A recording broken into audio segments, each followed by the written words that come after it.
आज उमापूर येथे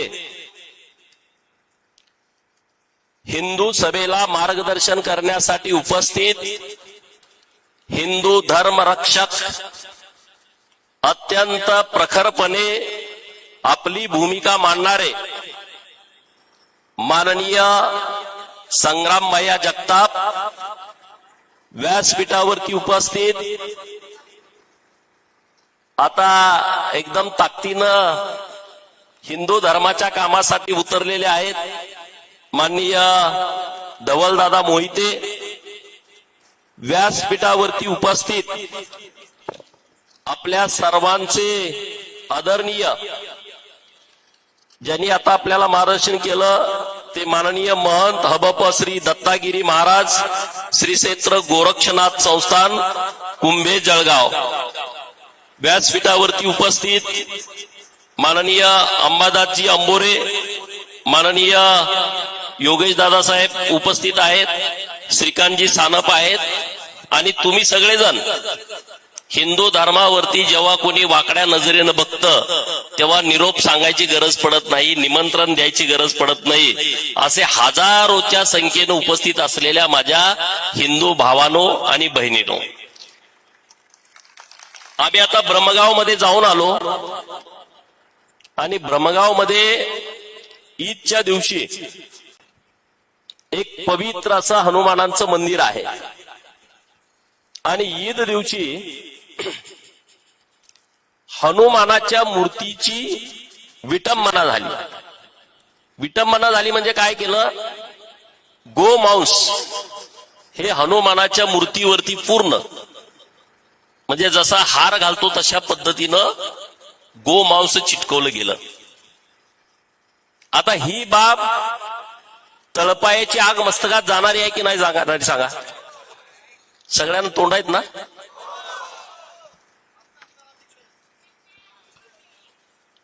आता बघा हे परत म्हणतात की हिंदू समाजाची लोक हिंदू मुस्लिम करतायत भाजपवाली लोक हिंदू मुस्लिम करतायत आता संग्राम भैया भाजपवाले नाहीत तरी पण हिंदू मुस्लिम करतायत असं लोकांना वाटतंय अरे बर जर तुम्ही आमची अस्मिता आहे आमचं श्रद्धास्थान आहे हनुमानाच्या मूर्तीला जर तुम्ही गोमांस चिटकवत असाल तर मग हिंदूंनी नेमकं काय केलं पाहिजे हा मी म्हटलो का तू म्हणतो म्हणजे ही परिस्थिती अरे हा तो मराठवाडा आहे ज्यांनी मोगलांना पळती बोय थोडी करून सोडली होती हा तोच मराठवाडा आहे ज्यांनी निजामाला मातीत गाडलं त्या मराठवाड्यामध्ये जर कुणी आमच्या अस्मितेशी खेळण्याचा प्रयत्न करणार असेल तर हा हिंदू बघत बसणार नाही जशास तसं उत्तर देण्यासाठी हे सगळे इथं एकत्रित आलेत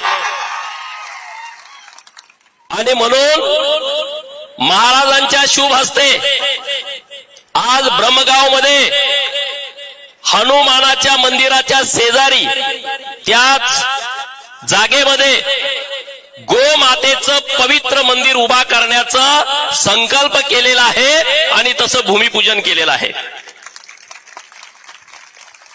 मी महाराजांना विनंती अशी केली गोमातेचं मंदिर आपण बांधतोय पण त्या गोमातेचं सिंग टोकदार असलं पाहिजे म्हणजे गिर गाय सारखं नको खिलार गायीचं कसं सिंग टोकदार असतंय परत जर कोणी भडवा तिथं आला तर त्या शिंगानंच डेडा काढला पाहिजे असं टोकदार सिंग गोमातेचं असलं पाहिजे कारण छत्रपती शिवाजी महाराजांनी वाघ नक्या कोतळा कसा बाहेर काढला तसं ते गोमातेच्या कडून घडलं पाहिजे आणि म्हणून एकदम टोकदार शिंगाची गोमाता आणि ते पवित्र मंदिर ब्रह्मगाव मध्ये पुढच्या ईदच्या अगोदर आपल्याला उभा करायचं आहे आणि ते सगळ्यांच्या सहभागातून उभा करायचं आहे तिथे गेल्यानंतर म्हटलं की आपली 140 लोक आहेत असू द्या ना काय अडचण आहे एक जरी असलं तर काही अडचण नाही. छत्रपती शिवाजी महाराज जेव्हा मोहिमेवरती जायचे तेव्हा काय त्यांच्याबरोबर हजारो लोक असायची नाहीत. शाहिस्तेखानाची बोटं तोडली तेव्हा महाराजांच्या सोबत किती लोक होती. आग्र्याहून महाराज सुटून आले, जास्त लोकांची गरज नाही, 140 आहेत, कापी आहेत. परंतु त्या 140 लोकांना जर कोणी त्रास देण्याचा प्रयत्न केला तर त्यांना आम्हाला एकच सांगायचं आहे, परत मग तुम्ही म्हणू नका असं का घडलं, अशी म्हणायची वेळ तुमच्यावरती येऊ नये. ते आता गावात आम्ही गेलो, सगळं अतिक्रमण, ती मशीद बांधल्या रस्त्यावरती. पोलीस प्रशासनाला आमची विनंती आणि आव्हान आहे, सरकारी जागेमध्ये एखादं जर प्रार्थना स्थळ उभा केला असेल, पहिलं ते जमीनदोस्त केलं पाहिजे, बुलडोजर फिरवला पाहिजे. तिथं मारुती मंदिराची जमीन आहे, ती जमीन बळकावली आहे. त्याच ठिकाणी लक्ष्मी मातेची जमीन आहे 4.5 एकर, ती जमीन बळकावलेली आहे. कशाची वाट बघताय तुम्ही? महसूल प्रशासन आणि पोलीस प्रशासन, तुम्ही आमच्या पोरांच्या वरती गुन्हे दाखल करता. हनुमानाची तिथं अभिषेक करायला गेल्याच्या नंतर काय कारण आहे गुन्हे दाखल करायचं? जेव्हा गैरधर्मीय लोक आमच्या हनुमानाची विटंबना करतायत आणि जर आम्ही अभिषेक करायला जात असेल, कोणत्या आधारे तुम्ही आमच्या हिंदू पोरांच्या वरती गुन्हे दाखल केले? तात्काळ ते गुन्हे मागे घ्या. आणि तुम्ही एका आरोपीला अटक केलाय 55 वर्षाच्या. एक माणसाचं डोकं असं चालतं का? एक माणूस असला उद्योग करतो का? त्याच्या पाठीमागं कोण मास्टर माइंड आहे त्याला पहिल्या बेड्या ठोका. त्याचा आधी ढोंगणाचं साल्ट काढा ना, दावा तिथं ताकद कळू द्या ना त्याला. हे चेक करतायत तुम्हाला. छत्रपती शिवाजी महाराजांना माहित होतं हे आक्रमण करतायत, हे मंदिरावरती हे आक्रमण करतायत, मूर्त्यांचं विटंबना करतायत, हे छत्रपती शिवाजी महाराजांना पक्क माहित होतं.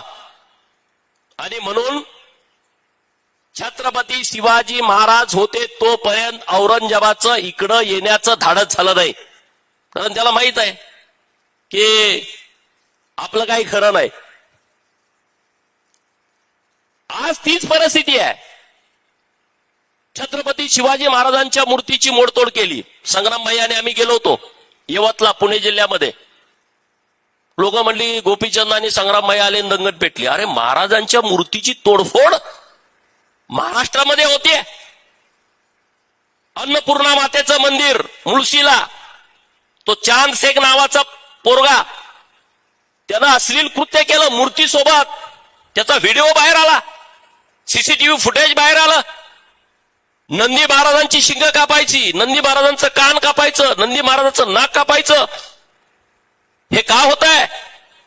डॉक्टर बाबासाहेब आंबेडकर साहेबांच्या मूर्तीची 4 ठिकाणी विटंबना केली या जिहादी लोकांनी. आणि परत काय म्हणायचं? दारुड्याने केलं. परत काय म्हणायचं? तो माथे फिरू आहे. अरे तो दारोड आहे, तो माथे फिरू आहे. मग घरात काय दुसरं काय कसं काय करत नाही रे? तो तिथंच कसं काय जातोय? त्याला तेच कसं काय जायला कळतंय? पोलीस प्रशासनाची ही पॉलिसी झाली आहे की कुणी केलं? दारुड्याने केलं. कुणी केलं? माथे फिरून केलं. हे कुणी असू द्या, याच्या पाठीमाग ताकद असल्याशिवाय अशा घटना घडत नाहीत. आणि त्यामुळं बीडच्या एसपीनी हे हिंदूंच्या विरोधामध्ये भूमिका घेण्याचं बंद करावं. माननीय मुख्यमंत्री महोदयांच्याकडे तुमची आम्ही तक्रार सोमवारी संग्राम भैया आणि मी जाऊन करू. इथं आल्याच्या नंतर आम्हाला हे सांगितलं, हे काय एसपी, ऍडिशनल एसपी, इथले पोलीस कशासाठी करताय? तुम्ही कुठं औरंगजेबाच्या दरबारात काय जी हुजूर करण्यासाठी नाही आहे. अरे आमची लोक कधी यांना त्रासच देत नाहीत. का हे घडतंय? कोण घडवताय? लव जिहादच्या घटना रोज होत आहेत. पोरींना फसवलं जातंय हिंदूंच्या फेसबुकवरनं. त्या पोरींना टार्गेट केलं जात आहे.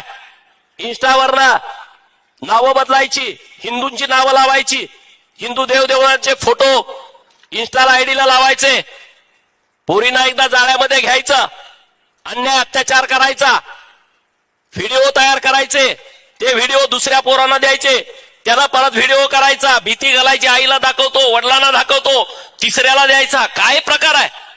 आणि मग परत आमच्या महाराष्ट्रात आहेतच थोर विचारवंत. मग त्यांना प्रेम झालं म्हणून काय झालं? काय जरा तर लाजा. रोज हे प्रकार घडतायत. लँड जिहाद, सरकारी जागेवरती अतिक्रमण. उमापूरमध्ये काय आहे? उमापूरमध्ये सुद्धा तुम्हाला जागा दिली किती? तुम्ही धरली आहे किती? प्रशासनानं ही जबाबदारीनं उमापूरमध्ये ग्रामपंचायतनं जी कब्रस्तानला जागा दिली आहे त्याच्यात 3 पट जागा धरल्या आहे. तुमच्या काय बापाची जागा आहे का रे? ती परत करा. सरकारची मालमत्ता, इथल्या प्रशासनाची जबाबदारी आहे. तुमचं काम आहे, तुमचं कर्तव्य आहे. सरकारी जागेंचं संरक्षण करणं ही लोकप्रतिनिधींची जबाबदारी आहे आणि प्रशासनाची पण जबाबदारी आहे. आणि म्हणून या बीड जिल्ह्यामध्ये जिथं जिथं सरकारी जागेवरती अतिक्रमण झालं असेल, गॅरेज टाकायची मोठी मोठी, भंगार गोळा करायची दुकानं टाकायची मोठी मोठी, मशिदी बांधायच्या, इथं बांध तिथं बांध. अरे काय त्याला परवानगी आहे का? जिल्हाधिकारी बीड, त्यांना आता त्यांची भावना काय मला माहित नाही, पण ते चेक करा. प्रार्थना स्थळ कुठं कुठं आहेत, त्याला परवानगी आहे का? ती जागा दिली आहे का? त्या जागेची परवानगी दिली आहे काय? ते बांधकाम कुठून झालं? ते पैसे आले कुठून? अरे आम्हाला सभा मंडप बांधायचं म्हणलं तर आमदार खासदाराकडे जावं लागतंय. मग तुम्ही 2-2, 3-3 मजली बनवताय कुठून? पैसे कुठून आले? याच्या मुळापर्यंत तुम्ही गेला पाहिजे. हे बांधतायत कुठून? कुठून पैसे आले? याचा सगळा तपास हा सगळा पोलिसांनी केला पाहिजे. अरे मोगल गेले, औरंगजेब गेला, निजाम मातीत गाडला गेला. आपल्या सरकारनं औरंगाबादचं नाव बदललं, धर्मवीर छत्रपती संभाजीनगर केलं. अहमदनगरचं नाव बदललं, पुण्यश्लोक अहिल्यादेवी नगर केला. उस्मानाबादचं नाव बदललं, धाराशिव केलं. अरे निजामांचं सरकार कुठं होतं? इकडं. छत्रपती शिवाजी महाराजांची राजधानी कुठं? कोकणामध्ये रायगड. रायगड किल्ला. महाराजांचा राज्याभिषेक रायगडवरती झाला. महाराजांचं निधन रायगडवरती झालं. महाराजांची पुण्य समाधी स्थळ रायगड आहे. आणि हे रायगड छत्री निजामपूर ग्रामपंचायतच्या अंतर्गत. निजाम तिकडे गेला कुठनं? विचार करा ना. महाराजांचं राजधानीचं ठिकाण, त्या गावाचं नाव छत्री निजामपूर. जेव्हा ही गोष्ट आमच्या लक्षात आली, मागचं अधिवेशन होता, तिथूनच मी अधिवेशनाला गेलो आणि माननीय मुख्यमंत्री महोदयांना पत्र दिला, ग्रामविकास खात्याचे मंत्री महोदयांना पत्र दिला की महाराजांचं रायगड छत्री निजामपूर ग्रामपंचायत मध्ये असू शकत नाही आणि आपलं सरकार छत्रपती शिवाजी महाराजांच्या विचारावरती काम करताय. 17 दिवसाच्या आतमध्ये त्या ग्रामपंचायतचं नाव रायगडवाडी केलं. रायगडवाडी केलं. आणि म्हणून तुम्हाला मला विनंती करायची आहे. मी तुम्हाला हे का सांगतोय? बीड जिल्ह्यामध्ये मोगलांच्या खुणा असणारी जी गावं आहेत, इमामपूर, औरंगपूर, कुकडा. अरे आता मातीत गाडला तरी पण औरंगपूर, कुकडा इथं कसं काय? शाहजहानपूर, उमरत खालसा, दगडी शाहजहानपूर, सुलतानपूर. अरे नावं आता पुसून टाका ना. मूळ नावं काय शोधा. तिकडं पाकिस्तानमध्ये मागच्या 2 महिन्यापूर्वी तिथल्या एका राज्य सरकारनं भूमिका अशी घेतली, लाहोरचं नाव कृष्णनगर करायचं. मी इथलं नाही सांगत, पाकिस्तान मधलं. तिथलं सरकार म्हणतंय लाहोरचं नाव कृष्णनगर होतं, ते कृष्णनगर करा. तिथले कट्टरपंथी विरोधात गेले म्हणून तो निर्णय थांबला. सुंदी नगरचं नाव संत नगर करा. तिथली लोक म्हणायला लागलेत, अरे तुम्ही जागा व्हा. मागच्या 15 दिवसापूर्वी पाकिस्तानचा रक्षा मंत्री, त्या रक्षा मंत्रीनं खाजा मोहम्मद आसिफ, युट्यूब वरती जाऊन बघा, खाजा मोहम्मद आसिफ काय म्हणतोय, पाकिस्तानचा रक्षा मंत्री देशाचा, तो काय म्हणतोय की पाकिस्तान मधल्या मुलांना चुकीचा इतिहास शिकवला जातोय. चुकीचा इतिहास शिकवला जातोय म्हणजे काय, तर आमचे राजे होते सम्राट अशोक. कोण म्हणतोय, मी नाही. कोण म्हणतोय, संग्राम भैया नाही. भारतीय जनता पार्टीचा प्रवक्ता म्हणत नाही. राष्ट्रीय स्वयंसंघाचा प्रचारक म्हणत नाही. पाकिस्तानचा रक्षा मंत्री म्हणतोय की आमच्या देशामध्ये आमच्या विद्यार्थ्यांना चुकीचा इतिहास शिकवला जातोय. चुकीचा इतिहास म्हणजे काय, तोच पुढे बोलतोय की इथं सम्राट अशोकांचा इतिहास शिकवला जायचा, चंद्रगुप्त मौर्यांचा इतिहास शिकवला जायचा, आणि तो इतिहास आता पुस्तकातनं काढून टाकलाय. तो परत शिकवा, कारण आमचे पूर्वज हिंदू होते, हा पाकिस्तानचा रक्षा मंत्री म्हणतोय. हे झालं एक. गुलाब नबी आझाद नाव तुम्ही ऐकलंय की अनेक वर्ष ते राज्यसभेचे खासदार होते, काँग्रेसचे नेते होते, जम्मू काश्मीरचे मुख्यमंत्री होते, मनमोहन सिंगचं सरकार होतं तेव्हा ते केंद्रात मंत्री होते, राज्यसभेचे विरोधी पक्ष नेते होते. ते काय बोलतायत की हिंदू धर्म हा इस्लाम धर्मापेक्षा खूप जुना आहे.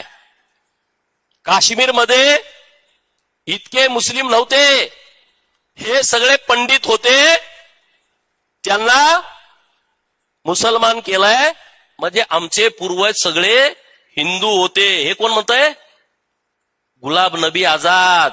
उमापूर मधला नव्हे, ब्रह्मगाव मधला नव्हे, हे तर यांचे तर येणे डीएनए तुम्ही चेक करा.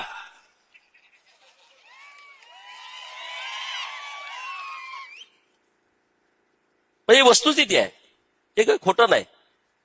धाक दाखवून धर्मांतरण केलेलं आहे, आणि त्यामुळं तुम्ही सगळे लोक ही नावं बदलून टाका, काही ठेवू नका. प्रस्ताव आजची सभा झाल्याच्या नंतर, नाहीतर ऐकला आणि निघून गेला असं नाही. जेवढी जेवढी मोगलांच्या खुणा आहेत तिथं, निजामांच्या खुणा आहेत, त्या पुसून काढायच्या, ठेवायची नाही. ही छत्रपती शिवाजी महाराजांची भूमी आहे, ही धर्मवीर छत्रपती संभाजी महाराजांची भूमी आहे, पुण्यश्लोक अहिल्या देवी होळकरांची जन्मभूमी आहे महाराष्ट्र. आपण हे जे सगळे ज्यांनी आमच्यावरती अन्याय अत्याचार केला, आमच्या धर्मावरती आक्रमण केलं, त्या खुणा आम्हाला नको आहेत. लँड जिहाद, लव जिहाद, ज्यूस जिहाद, तुम्ही बघताय सगळ्या मीडियामध्ये. कॉर्पोरेट जिहाद, आपल्या मुली शिकलेल्या मोठ्या कंपनीमध्ये कामाला आहेत, त्यांना सुद्धा टार्गेट केलं जात आहे. लोक बरोबर काहीतरी सांगते, काहीतरी नाही. राजकारणाच्या पलीकडचा हा विषय आहे. नीट समजून घ्या हिंदूनो. आज देशातली परिस्थिती बघताय, ज्या जम्मू काश्मीरमध्ये काही टक्का मुस्लिम होते, तिथं आता काही टक्का हिंदू राहिलेत.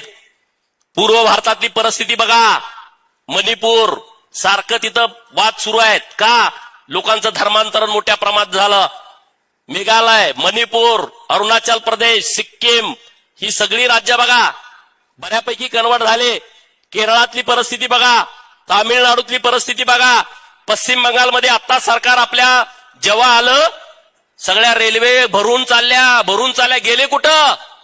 पश्चिम बंगाल मधली लोक हे बांगलादेशी होते, काही बांगलादेशात गेले, आणि काही कुठं आले कर्नाटक, काही कुठं आले तेलंगणा, काही कुठं आले आंध्र प्रदेश. का आले? काँग्रेसचं सरकार आहे म्हणून आले. तिथं ती बातम्या बघा, मी सांगतोय म्हणून नव्हे, त्यांना माहित आहे की इथं आपल्याला आधार मिळतोय. म्हणजे हे कुणाला? बांगलादेशी लोकांना. अरे बाबांनो, आपण सगळे जरा सगळे विचार करूया या सगळ्या विषयावरती. हनुमानाच्या मूर्तीला गोमांस लावायचं धाडस होतंय म्हणजे विचार करा. आणि तुम्ही आम्ही बघत बसतोय, मी या जातीचा आहे, मी त्या जातीचा आहे, मी अमकाय, मी तमकाय. अरे हिंदू धर्म म्हणजे एक मोठा वाडा आहे. हिंदू धर्म म्हणजे एक मोठा वाडा आहे, आणि त्यातल्या खोल्या वाड्यातल्या म्हणजे आपल्या जाती आहेत. अरे जर वाडाच राहिला नाही तर जातीचं काय घेऊन बसणार आहे? वाडा पहिला आधी सांभाळा, मग बघू. ह्याच्या आरक्षणाचं काय झालं, त्याच्या आरक्षणाचं काय झालं, ह्याची मतं ही नंतरचा विषय आहे. आधी वाडा हिंदूंचा मजबूत ठेवला पाहिजे, तर खोल्यांना किंमत राहील, खोल्या शाबूत राहतील. जर वाड्यावरतीच अटॅक झाला तर खोल्या राहणार नाहीत बाबांनो. आणि म्हणून आपण सगळ्यांनी या सगळ्या बाबींचा विचार करावा. आणि पोलिसांना माझी एक विनंती आहे, तुम्ही आता ह्या भानगडीत पडूच नका. तुम्ही ह्या पोरांना दाबायचं, केसेस घालायच्या, अरे आम्ही काय चुकीचं करतोय का? आम्ही काही चुकीचं करत नाही. आणि हे बघा, हनुमानाकडे गदा आहे. हनुमान आमचा देव असला खतरनाक आहे. जेव्हा सीतामाईला रावणाने तिकडं अपहरण केलं आणि प्रभू रामचंद्रांनी सांगितलं की तिकडं श्रीलंकेत जावा आणि तिकडं सीतामाईचं अपहरण झालंय, गडी काय बंदूक पिस्तोल घेऊन गेला नव्हता आमचा हनुमान. आमचा हनुमान असाच गेला होता. आणि तेव्हा सगळं तिथं गेल्याच्या नंतर सगळा निरोप वगैरे देऊन झाल्याच्या नंतर त्याला पकडलं, हनुमानाला पकडलं तिथल्या सैन्याने रावणाच्या. त्याने आणून हनुमानाला रावणाच्या पुढे उभा केलं. आता ते काय भांडवल काहीच नव्हतं. हनुमान आमचा असा एकदम बिन भांडवली माणूस आहे की त्यांना तिथं नेऊन उभा केलं. त्यांनी रस्सी आणली. रस्सी काय हनुमान घेऊन गेले नव्हते, तिथलीच रस्सी होती. त्या रस्सीनं हनुमानांना बांधलं. त्यांनी तिथं काय असेल टेबल बिबल तो त्या रावणाचाच होता. तिथं हनुमानांना बसवलं, त्यांना त्या झाडाला बांधून टाकलं. झाड पण त्या लंकेतलंच होतं. हनुमान काय सोबत घेऊन गेले नव्हते. त्यांनी चिंध्या गोळा केल्या. चिंध्या पण त्या रावणाच्याच लंकेतल्या होत्या. ते काय हनुमान घेऊन गेले नव्हते. त्या चिंध्या रावणानी हनुमानाच्या शेपटीला बांधल्या त्यांच्या लोकांनी. आणि परत तिथं काहीतरी त्यांनी काय तेल वगैरे टाकलं असेल पेटवायसाठी, ते पण त्या रावणाचंच होतं. आणि माचीस पण ते रावणाचंच होतं. पेटवणारी पण रावणाचीच लोक होती. हनुमानाची शेपटी त्यांनी पेटवली आणि अख्खी लंका हनुमानाने जाळून टाकली, अख्खी, बिना भांडवलाचं, काहीच नाही. आणि त्यामुळे ज्यांनी गोमांस लावलंय ना, तुझ्या डोक्यात जर हनुमानाची गदा नाही पडली तर मला विचार, तुझ्या डोक्यात गदा पडणार आहे. आणि ती गदा प्रशासनाच्या माध्यमातून पडावी, त्यांना ठोसून काढावं. त्यांना जरा ठोका चांगलं राव, जरा तरी काहीतरी असावं आपल्याला, काहीतरी आपल्याला याचं